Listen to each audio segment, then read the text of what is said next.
Welcome to আশির প্রদীপ। উচ্চ মাধ্যমিক ক্লাস 12-এর ফিলোসফি সাবজেক্ট অর্থাৎ দর্শন সাবজেক্টের বচন অধ্যায় থেকে টোটাল তোমাদের 10 নম্বর থাকবে। এই 10 নম্বরের মধ্যে এমসিকিউ থাকবে দুটো এবং বোর্ড কোশ্চেন থাকবে 8 নম্বরের। টোটাল হয়ে গেল তোমাদের সিলেবাস 10 নম্বরের।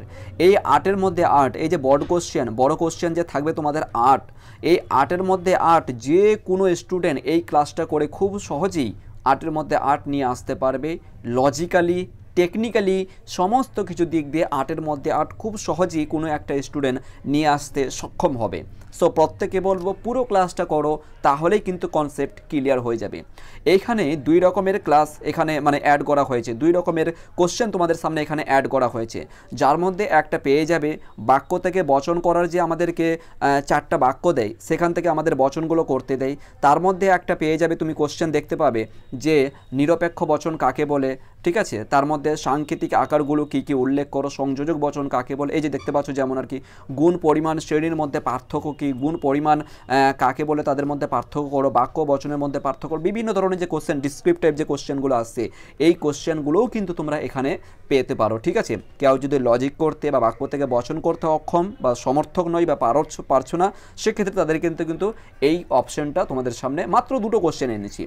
এই অপশানটার মাত্র 2টো কোশ্চেন এনেছি, দুটোর মধ্যে যে কোনো কোশ্চেন, এটা হোক অথবা নিচে আরেকটা কোশ্চেন আছে, দুটোর মধ্যে যে কোনো একটা কোশ্চেন আসবেই বাস, যেটাকে আমরা ডিসক্রিপটিভ টাইপ কোশ্চেন বলবো। ওকে, ডান। এই যে দেখো 2 নাম্বার, এই যে এই কোশ্চেনটা সম্পূর্ণ উত্তর করা আছে, উত্তর সহ করা আছে। সো প্রথমত তার আগে কিন্তু কনসেপ্ট জানতে হবে। দেখো, ফিলোসফি পড়ার আগে কিন্তু তোমাদেরকে জানতে হবে লজিক, ঠিক আছে। লজিক না জানলে কিন্তু ফিলোসফি করা যাবে না, 1 নম্বর মাথায় রাখবে, ঠিক আছে। চলো, তোমাদের 2025-কে সামনে রেখে দেখো এখানে 2 রকমের কিন্তু বিষয় উল্লেখ করেছি, যেমন কি নিম্নলিখিত বাক্যগুলি বচনে রূপান্তরিত করে তাদের গুণ ও পরিমাণ নির্ণয় করা। আর একটা কথা বলা হচ্ছে কি ব্যাপ্য এবং অব্যাপ্য, মানে কোন পদ ব্যাপ্য কোন পদ অব্যাপ্য, দুটোর ক্ষেত্রেই কিন্তু যেহেতু এটা ব্যাপ্য অব্যাপ্যরা তোমাদের 2024 সালে এসেছে, তাহলে এটা আসার সম্ভাবনা অতটা নয়। আর এটা কিন্তু ব্যাপ্য অব্যাপ্য জানতেই হবে, না জানলে কিন্তু তোমরা যখন আর কি নিরপেক্ষ বলো, তারপর তোমার অমাধ্যম বলো, সব জায়গাতে কিন্তু মার খেয়ে যাবে যদি তোমাদের ব্যাপ্য অব্যাপ্য পদগুলো যদি জানা না থাকে, কোন পদ ব্যাপ্য কোন পদ অব্যাপ্য, তাহলে সেক্ষেত্রে কিন্তু ওই জায়গাতে তোমার ভুল হবার সম্ভাবনাটা রয়েছে। সেক্ষেত্রে কিন্তু ছোটো বাচ্চাদের মতন ক্লিয়ারলিভাবে কিন্তু এখানে গুণ পরিমাণ এইটা বিশেষ করে তোমাদের এখানে আলোচনা করব। 2025 সালে কিন্তু মোস্ট ইম্পর্টেন্ট গুণ ও পরিমাণ আসার সম্ভাবনা রয়েছে। চলো, প্রথমত একটু সাংকেতিক রূপগুলো আমরা দেখে নেওয়া যাক। এ বচন আমরা সকলে জানি, এ বচনের সাংকেতিক রূপ সকল এস হয় পি, ডান। ই বচনের ক্ষেত্রে কোনো এস নয় পি, ঠিক আছে। তারপরে আই বচনের ক্ষেত্রে কোনো এস হয় পি, হ্যাঁ। ও বচনের ক্ষেত্রে কোনো এস নয় পি, সাধারণত আমরা সকলে জানি। কারো যদি জানা না থাকে স্ক্রিনশট নিতে পারো, ঠিক আছে। চলো আমরা একটু সামনের দিকে যাওয়া যাক। এক্সাম্পল দেখো, এখানে কিছু বলা হয়েছে যে গুণ অনুসারে ভালো করে বুঝবে, গুণ অনুসারে 2 প্রকার বচন, 2 প্রকার গুণ অনুসারে বচন 2 প্রকার আমরা জানি। একটা কি সদর্থক আর একটা হচ্ছে নয়ার্থক, যেটাকে আমরা হ্যাঁ বাচক আর না বাচক বলে জানি, ঠিক আছে। সদর্থক বচনের ক্ষেত্রে আমরা কি বলবো, সদর্থক বচনের ক্ষেত্রে আমরা পাবো এ আর আই বচন, আর নয়ার্থক বচনের ক্ষেত্রে আমরা পাবো ই আর ও বচন। কেমন করে দেখো, গুণ অনুসারে, গুণ কোনটা বলো তো, এটা হচ্ছে গুণ, এই যে এটা হচ্ছে গুণ, যেটা হয় আর নয় দিয়ে কোনো কোশ্চেন হবে, হয় আর নয় দিয়ে যে বাক্য হবে, হয় আর নয়টাই হচ্ছে গুণ, ঠিক আছে। আর এটা হবে পরিমাণ, ঠিক আছে, এই পার্টটা হবে পরিমাণ। তাহলে এটা হয়ে যাবে পরিমাণ, এটা হয়ে যাবে গুণ, ঠিক আছে। আর এটা হয়ে যাবে উদ্দেশ্য, ঠিক আছে, উদ্দেশ্য, আর এটা হয়ে যাবে বিধেয়, ঠিক আছে। এটুকু আমাদের কনসেপ্ট ক্লিয়ার আছে বা জানা আছে। দেখো তাহলে আই আর সদর্থক মানে কি হ্যাঁ বাচক। দেখো তো হ্যাঁ কোথায় আছে, এই দেখো হয় আছে এখানে, আর এখানে দেখো হয় আছে। তার মানে আমরা সদর্থক বচনে কি পেলাম, এ বচন পেলাম আর আই বচন পেলাম, ডান। এরপর দেখো নয়ার্থক বচনের ক্ষেত্রে কি পাচ্ছি, দেখো নয় আছে এখানে আর এখানে আছে নয়, তার মানে ই বচন আর আই বচন, এটুকু আমাদের সবারই জানা আছে। সামনের দিকে যাওয়া যাক। পরিমাণগত দিক দিয়ে দেখো বচনকে আবার 2 প্রকার, পরিমাণগত দিক দিয়েও বচন 2 প্রকার হবে, একটা হচ্ছে সামান্য আর একটা হচ্ছে বিশেষ, তাই না। সামান্য কি এ আর ই বচন, আর বিশেষ বচন কি আই আর ও বচন, এটুকু আমাদের সবারই জানা আছে। ওকে, ডান। এক্সাম্পল দেখো, এক্সাম্পল কি বলা হয়েছে, প্রধানমন্ত্রীরাই কেবলমাত্র সুখী, এটা হচ্ছে বাক্য। এক্সাম্পল এটা তোমাদের বোর্ডের পরীক্ষাতে দিয়েছে, গুণ পরিমাণ উল্লেখ করতে দিয়েছে, ঠিক আছে। তাহলে প্রধানমন্ত্রীরাই, এখানে কি বলা আছে, প্রধানমন্ত্রীরাই মানে যত সমস্ত পৃথিবীতে মানুষ আছে সকল মানুষ বাদ দিয়ে শুধুমাত্র প্রধানমন্ত্রীরাই এখানে বলেছে, মানে প্রধানমন্ত্রীকেই কিন্তু এখানে চাপ দেওয়া হয়েছে, কথা বলা হয়েছে। যদি বলি এখানে যে কবিরাই, তার মানে কি বলবো, ছাত্ররাই, তার মানে শুধুমাত্র ওই ছাত্ররাই, এই যে রাই শব্দটা এটা হচ্ছে জোরপূর্বকভাবে কথা বলা হচ্ছে, ঠিক আছে। তাহলে মন্ত্রীরাই কেবলমাত্র সুখী। এখানে একটা লজিক তোমাদের বলেছিলাম আই থিঙ্ক 3 নম্বর নিয়মে, যে কেবলমাত্র যদি শব্দ থাকে মিডিলে, ঠিক আছে, বাক্যের যদি মিডিল থাকে সেক্ষেত্রে কিন্তু উদ্দেশ্য বিধেয় স্থান পরিবর্তন হবে না, এটুকু আমরা জানি, ঠিক আছে। তাহলে দেখো, সকল মন্ত্রী হন সুখী ব্যক্তি, ঠিক আছে, সকল মন্ত্রী হন সুখী ব্যক্তি, এটার ক্ষেত্রে আমরা কিন্তু উদ্দেশ্য বিধেয় স্থান পরিবর্তন করব না, কারণ ওই যে বললাম যে কেবলমাত্র মিডিলে থাকলে উদ্দেশ্য বিধেয় স্থান পরিবর্তন হবে না, এ বচন হবে, ঠিক আছে, এই বচন করলাম। গুণ কি আছে, হয় আছে, তাই তো, হয় আর হন। হন কার ক্ষেত্রে ব্যবহার করবো, যারা সম্মানিত ব্যক্তি, যেমন কবির ক্ষেত্রে, শিক্ষিত ব্যক্তির ক্ষেত্রে, তারপর মন্ত্রীর ক্ষেত্রে, সম্মানিত ব্যক্তির ক্ষেত্রে, তাহলে মানুষ হয়, এর ক্ষেত্রে হয় ব্যবহার করব। এখানে তো সমস্ত সব ক্যাটাগরি মানুষ ঢুকে গেল, ঠিক আছে, যাই হোক না কেন, তাহলে হন আমরা ব্যবহার করলাম এখানে সম্মানিত ব্যক্তির ক্ষেত্রে, হন ব্যবহার করলাম, ঠিক আছে। তাহলে সকল মন্ত্রী হন সুখী ব্যক্তি, ডান। তাহলে এবার দেখো গুণ কি আছে, আমাদের হয় আছে, তার মানে সদর্থক, উক্ত বচনটির গুণ হচ্ছে সদর্থক, এই যে দেখো দিয়েছি তো, এই মতন করে তোমরা এক্সপ্লেন করতে পারো, ঠিক আছে। উক্ত বচনটির গুণ হচ্ছে সদর্থক, এবং কি আছে দেখো, পরিমাণ হচ্ছে সামান্য, এই যে দেখো সকল আছে, সকল আর নয় থাকলে কি হবে, সামান্য হবে, নয় যদি থাকে, নয় প্লাস সকল, এটা থাকলে কিন্তু হয়ে যাবে আমাদের সামান্য, ঠিক আছে। আর কোনো যদি থাকে, কোনো থাকলেই হয়ে যাবে বিশেষ, ঠিক আছে, এটুকু আমাদের সকলেই জানা আছে। 2 নম্বর অপশনটা দেখো তো, 2 নম্বরে বলছে, 2 নম্বর এক্সাম্পল, মানুষ মরণশীল জীব, এটা আমরা ছোটোবেলা থেকে বলতে গেলে যখন থেকে আমরা শুরু করেছি 12 স্টার্ট মানে পড়তে, তখন থেকে আমরা এটা জানি। তাহলে সকল মানুষই মরণশীল জীব, এটুকু আমাদের সকলেরই জানা আছে, ঠিক আছে। এরপর দেখো উক্ত বচনটির গুণ হচ্ছে সদর্থক, এই দেখো হয় আছে, সদর্থক পেলাম। পরিমাণ কি, পরিমাণ সামান্য, এই দেখো সকল আছে। চলো এই পর্যন্ত ক্লিয়ার হয়ে গেছে। আসল জায়গাতে আসা যাক, 3 নম্বরটা দেখে নিই একটুখানি, 3 নম্বর 4 নম্বর কী বলছে, পাখিরা শিশু নয়, হ্যাঁ পাখিরা শিশু নয়, তাহলে কোনো পাখি নয় শিশু, এ দেখো নয় আছে, তার মানে ই বচন হবে, কোনো পাখি নয় শিশু, ই বচন। দেখো উক্ত বচনটি গুণ হচ্ছে নয়ার্থক, দেখো নয় আছে, তার মানে নয়ার্থক, আর পরিমাণ কি সামান্য, দেখো কোনো আছে, কোনো আর সকল থাকলেই সামান্য হবে। দেখো 8 নম্বর কত শীঘ্রই পেতে পারো তুমি, ফিলোসফি যখন পরীক্ষা দিতে যাবে ভাই 3 ঘন্টা 15 মিনিট, 3.15 মিনিটস পাচ্ছ, এখান থেকে যে কেউ যদি স্মার্ট হয়ে থাকে এবং প্র্যাকটিস যদি ওর ঠিক থাকে 1.30 মিনিটস, অর্থাৎ 1 ঘন্টা 30 মিনিটে সে পরীক্ষা দিয়ে বেরিয়ে যাবে, 1.5 ঘন্টায় 3 ঘন্টার পরীক্ষা 1.5 ঘন্টায় দিয়ে বেরিয়ে যাবে, এত সহজ ফিলোসফি আছে, ওকে। তাহলে এখানে দেখো 4 নম্বরটা দেখো একটুখানি, 4 নম্বর কি বলছে, রাজনীতিগণ কদাচিৎ দরিদ্র হন না, দেখো শেষে না আছে, ঠিক আছে। এবার কি বলো দেখা নেই, নয় আছে, কদাচিৎ আর কিঞ্চিৎ থাকলে তোমাদের একটা বেসিক একটা রুলস নিয়ম মনে দেবে, কদাচিৎ কিঞ্চিৎ বহুবার কিন্তু তোমাদের পরীক্ষায় আসছে। কদাচিৎ কিঞ্চিৎ দিয়ে যদি কোনো শব্দ থাকে, বাক্য থাকে, বাক্যটা যদি হ্যাঁ বাচকে থাকে তাহলে ওটাকে না বাচকে করবে, আর যদি না বাচক থাকে তাহলে হ্যাঁ বাচকে করবে। আশা করি বুঝতে পেরেছো। দেখো তাহলে এখানে কদাচিৎ আছে, এখানে নয় আছে, তার মানে না বাচকে আছে, তার মানে কি করব, হ্যাঁ বাচকে করব। আর হ্যাঁ বাচক কী হবে, হ্যাঁ বাচক হলেই আমাদের কিন্তু আই বচন হবে অথবা আমাদের এ বচন হবে, তাই তো। কিন্তু আমাদের এইখানে দেখতে হবে বাক্যটা কি বলেছে, রাজনীতিবিদ কদাচিৎ কিঞ্চিৎ তোমাদের 6 নম্বর নিয়মে শেখানো হয়েছে, ঠিক আছে। 5 নম্বর অথবা 6 নম্বর নিয়মে শেখানো হয়েছে, কদাচিৎ কিঞ্চিৎ থাকলে আমাদের 6 নম্বর নিয়ম ফলো করতে হবে, যেখানে আমাদের বলা হয়েছে কি আই বচন আর ও বচন চিনার নিয়মটা শেখানো হয়েছে। কেউ যদি এখনও পর্যন্ত বাক্য থেকে বচন করতে সমর্থক না হও, যদি অসুবিধা হয়, তাহলে সেক্ষেত্রে নিচে দেখবে ডিসক্রিপশনে আমি লিঙ্ক দিয়ে দিয়েছি, সেই ক্লাসগুলো একবার অবশ্যই কিন্তু করতে বাক্য থেকে বচন করার, ঠিক আছে। চলো ডান।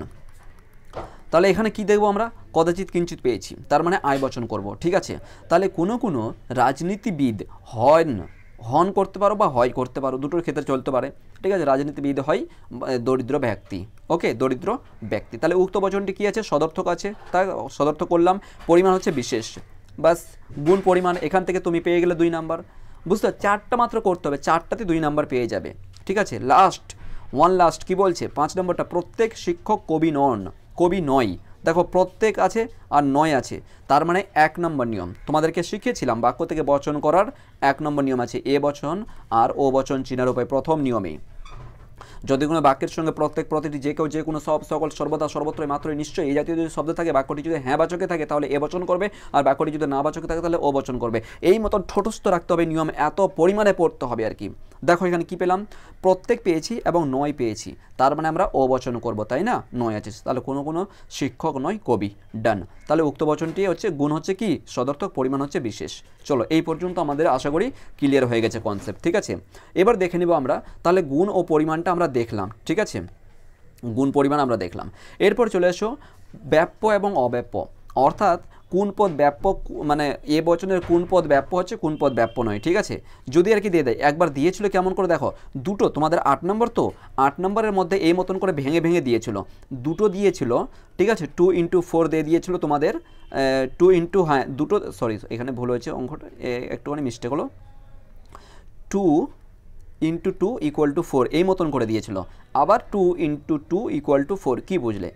তার মানে এখানে দিয়েছিল গুণ ও পরিমাণ নির্ণয় করতে দিয়েছে, আর এখানে ব্যাপ্য অব্যাপ্য করে দিয়েছে, অর্থাৎ দুটো ব্যাপ্য অব্যাপ্য করতে দিয়েছে আর দুটো গুণ পরিমাণ নির্ণয় করতে দিয়েছে। বুঝতে পারছি কেমন করে ঘুরিয়ে দিয়েছে? সেক্ষেত্রে কিন্তু ব্যাপ্য অব্যাপ্যটাও তোমাদেরকে জেনে রাখতে হবে। তাহলে দেখো এখানে সহজই বলছি, অলরেডি তোমরা কিন্তু বলতে গেলে 4 নম্বর উপরে পেয়ে গেলে।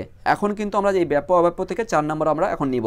যদি বলা যায় যেহেতু 2025 সালের জন্য গুণ পরিমাণ মানে বেস্ট আর কি, বলতে গেলে সাজেশনমূলক আর কি, বলতে গেলে এটা আসার সম্ভাবনা সবচেয়ে বেশি, তাহলে উপরে কিন্তু আমরা 8 নম্বর পেয়ে গেছি। যদি আর কি এই মতন কোশ্চেন দিয়ে দেয়, এই যে 2.2, এই যে 2 × 2 দিলাম যে, ঠিক আছে? যদি এই মতন কোশ্চেন দিয়ে দেয় তাহলে এটা তোমাদেরকেও মনে রাখতে হবে, ঠিক আছে, যে কোনো অবস্থায়। তাহলে একটুখানি দেখো কি দেখছে এ বচনের ক্ষেত্রে, দেখো এ বচনের ক্ষেত্রে উদ্দেশ্য পদ ব্যাপ্য হয়, রাইট চিহ্ন দেখো, যেটাতে রাইট চিহ্ন আছে মানে ব্যাপ্য, যেটা ক্রস চিহ্ন আছে মানে ওটা অব্যাপ্য, ঠিক আছে? তাহলে এই উদ্দেশ্য পদ ব্যাপ্য, বিধেয় পদ অব্যাপ্য, ক্রস চিহ্ন আছে। ই বচনে উভয় পদ ব্যাপ্য হবে, দেখো উভয় পদ দুটোই পদ কিন্তু কি আছে, রাইট চিহ্ন আছে, ঠিক আছে? আই বচনের ক্ষেত্রে কিন্তু কোনো পদই ব্যাপ্য নয়, ঠিক আছে? কোনোটা পদই ব্যাপ্য নয়। ও বচনের ক্ষেত্রে কিন্তু বিধেয় পদ ব্যাপ্য হবে, আর এটা উদ্দেশ্য পদটা অব্যাপ্য হবে। ডান। এবার দেখা যাক, এবার আমরা কি করব। দেখো ব্যাপ্যতার দুটি নিয়ম আছে, সামান্য, ব্যাপ্যতার নিয়মগুলো মনে রাখতে হবে। সামান্য বচন, সামান্য বচনের ক্ষেত্রে কিন্তু আমরা ইতিপূর্বে বললাম এ বচন আর ই বচন সামান্য, আর নয়ার্থকের ক্ষেত্রে ই বচন আর সরি এখানে ভুল হয়েছে, সামান্য। ব্যাপ্যতার দুটি নিয়ম আছে, ব্যাপ্যতার দুটি নিয়ম আছে, সামান্য বচন এবং নয়ার্থক বচন করা হয়েছে, তাই না? তাহলে সামান্য বচনের ক্ষেত্রে এ বচন আর ই বচন ঠিক আছে, আর এখানে হয়ে যাবে নয়ার্থকের ক্ষেত্রে, সরি এখানে হয়ে যাবে আই, এখানে ভুল হয়েছে, এখানে আই হবে, ঠিক আছে? এটা মিস্টেক আছে বারবার, এ বচন প্লাস আই, তারপরে হয়ে যাবে ই বচন আর ও বচন, এরকম হবে, ঠিক আছে? এটা ই বচন ও বচন নিচেটা ঠিক আছে, এখানে আই হবে, একটু মিস্টেক হয়েছে। দেখো কি বলেছে, মানুষ হয় মরণশীল জীব। 1 নম্বরটা দেখো, মানুষ হয় মরণশীল জীব। তাহলে এখানে দেখো ইতিপূর্বে আমরা করে দেখলাম, তাহলে এলএফ দিলাম, আমরা এলএফ দিয়ে আমরা এই যে এলএফ দিয়েছি, সকল মানুষ হয় মরণশীল জীব, এই পর্যন্ত ডান। উক্ত বচনটির উদ্দেশ্য পদ ব্যাপ্য, তাহলে এ বচনের ক্ষেত্রে উদ্দেশ্য পদ ব্যাপ্য আমরা জানি এবং বিধেয় পদ অব্যাপ্য হয়েছে। ডান, এই মতন করে লিখলেই হয়ে যাবে, বাস 2 নম্বর পেয়ে গেলে এই মতন করে লিখতে হবে, ঠিক আছে? এরপর দেখো কি আছে, মানুষ পূর্ণ নয়, তাহলে ই বচন হবে, কোনো মানুষ নয় পূর্ণ। উক্ত বচনটি উদ্দেশ্য পদ ও বিধেয় পদ উভয় ব্যাপ্য হয়েছে। যখন তুমি দুটোই ব্যাপ্য হচ্ছে তার মানে একই কথাই বলে দেবে, এক লাইনে বলে দেবে, বাস হয়ে গেল 2 নম্বর। এই মতন করে লিখতে হবে, ঠিক আছে? 3 নম্বরটা দেখো, 3 নম্বরটা কি বলছে, একটি ছাড়া সব ফুল গন্ধযুক্ত, একটি ছাড়া, তার মানে এখানে হয়ে যাবে কি কোনো ফুল ছাড়া, তার মানে 10টি আছে, 10 আছে এখানে, 10-এর মধ্যে কি বলছে একটি ছাড়া, তার মানে 9টা ফুল রাইট, ঠিক আছে? 9টা ফুলের গন্ধ আছে, একটা ফুলের গন্ধ নেই, তাহলে সেক্ষেত্রে তাহলে কোনো হয়ে যাবে, আংশিক বিষয়টাকে গ্রহণ করছে, তাহলে কোনো ফুল হয় গন্ধযুক্ত, আই বচন করলাম। উক্ত বচনটির উদ্দেশ্য বিধেয় পদ উভয় পদ কিন্তু অব্যাপ্য। ডান, হয়ে গেল। তারপর দেখো 4 নম্বরটা দেখো, সব আম টক নয়, তাহলে কি করব, নয় আছে আর সব আছে, তার মানে ও বচন হবে, তাহলে কোনো আম নয় টক, ও বচন হয়ে গেছে। উক্ত বচনটি উদ্দেশ্য পদ অব্যাপ্য এবং বিধেয় পদ ব্যাপ্য হয়েছে। এই মতন করে তোমাদেরকে ক্লিয়ারলি ভাবে তোমাদেরকে মেনশন করতে হবে। আশা করি সবার ক্ষেত্রে কিন্তু খুব সহজেই ব্যাপ্য অব্যাপ্য এবং গুণ পরিমাণ দুটোই কিন্তু কনসেপ্ট ক্লিয়ার হয়েছে। Special homework for you, most important. দেখবে কোথাও না কোথাও পরীক্ষাতে 1 থেকে 2টো কোশ্চেন এখান থেকে কমন পাবেই। প্র্যাকটিস যত করবে, বাক্য থেকে বচন যত করবে, ততই কিন্তু তোমাদের জন্য খুব ইউজফুল হয়ে উঠবে। যারা তোমরা ইউটিউবে ক্লাস করছো প্রত্যেকে বলবো 1, 2, 3 থেকে শুরু করে এই পর্যন্ত টোটাল 14টা, হ্যাঁ 14 14 বাক্য দেওয়া হয়েছে, 14টা বাক্য দেওয়া হয়েছে। এইগুলোকে করে তোমরা ডিসক্রিপশনে কিন্তু আনসার করবে। যার যেটা ভুল হবে অবশ্যই কিন্তু তোমাদেরকে আমরা ওটা করে দেওয়ার চেষ্টা করব, ঠিক আছে, ওটা করে দেব। তাহলে বলতে চাইলাম যে তোমরা এটা করে রাখবে, বাক্য থেকে বচনটা শুধুমাত্র করে দেখাও যে কী বচন হচ্ছে, কী বচন হবে, 1-2 করে সিরিয়াল অনুযায়ী এর মতন করে করবে। এবং যারা আমাদের টিউশনি গ্রুপের স্টুডেন্ট আছো, পেড গ্রুপের স্টুডেন্ট আছো, প্রত্যেকে বলবো এটা খাতায় লিখে আমাকে পার্সোনালি হোয়াটসঅ্যাপে পাঠাতে হবে, ঠিক আছে। প্রত্যেকে যারা পেড গ্রুপে অর্থাৎ টিউশনি গ্রুপে আছো, যারা আসর প্রদীপে টিউশন পড়ছো, প্রত্যেকে বলবো এই যে বচনগুলো আছে, বাক্যগুলো আছে, 14টা বাক্যগুলো আছে, এই বাক্যগুলো তোমাদেরকে করে কিন্তু আমাকে স্পেশালিভাবে পাঠাতে হবে। আশা করি বোঝাতে পেরেছি। এরপরে রয়েছে আমাদের, দেখো এগুলো তোমাদের ডিসক্রিপ্ট টাইপ কোশ্চেন, এগুলো আমি কখনও কিন্তু কোনো স্টুডেন্টকে সাজেশন দিইনি এবং বলবো না লিখতে আর কি। সাজেশন কিন্তু এইটার মধ্যে দুটোই কিন্তু আসবে। আমি সাজেশন কথা বলতে চাইলাম যে আমি কিন্তু করার কখনো পরামর্শ দিচ্ছি না যে তুমি এইগুলো করে যাও, ডিসক্রিপ্ট টাইপ যেটা বলছে আর কি, এগুলো করবে সেখানে গিয়ে বচন চ্যাপ্টার থেকে নয়, অনেক সময় লেগে যাবে। আমরা শুধুমাত্র 4টা বাক্য দিবে, 4টা বাক্য 4x2 করে প্রত্যেকটাতে থাকবে, 8 নাম্বার পেয়ে যাবো খুব সহজেই। এতগুলো লেখার কী দরকার আছে? লজিক করব, সবসময় লজিক করতে হবে, ঠিক আছে। ফিলোসফি তুমি পড়তে এসো, লজিক করতে হবে, ওকে। তাহলে এগুলো যারা ডিসক্রিপ্টিভভাবে তারা লিখতে চাইছো, যে ডিসক্রিপ্টিভভাবে লিখবো, তোমার বচন করতে সমস্যা হচ্ছে, তাহলে তাদেরকে ওয়েলকাম, তোমরা এগুলো করতে পারো। এগুলোর প্রতি আমরা ডিসক্রিপশন আর কি, এগুলোর প্রতি আমরা বিস্তারিতভাবে কোনো আলোচনা করছি না, সম্পূর্ণভাবে নোটস রেডি আছে। এবং তোমাদের এই নোটসটা যদি দরকার অবশ্যই তোমরা হোয়াটসঅ্যাপ করতে হবে, ঠিক আছে, হোয়াটসঅ্যাপ করতে হবে, সেখানে কিন্তু পেয়ে যাবে। আশা করি ক্লাসটা বুঝতে পেরেছো। এবং তোমাদের কোথাও অসুবিধা হলে কমেন্ট সেকশনে করবে। এবং নতুন যারা আছো স্টুডেন্ট, অবশ্যই কিন্তু সাবস্ক্রাইব করে নেও পরবর্তী আপডেট পাওয়ার জন্য। Thank you so much.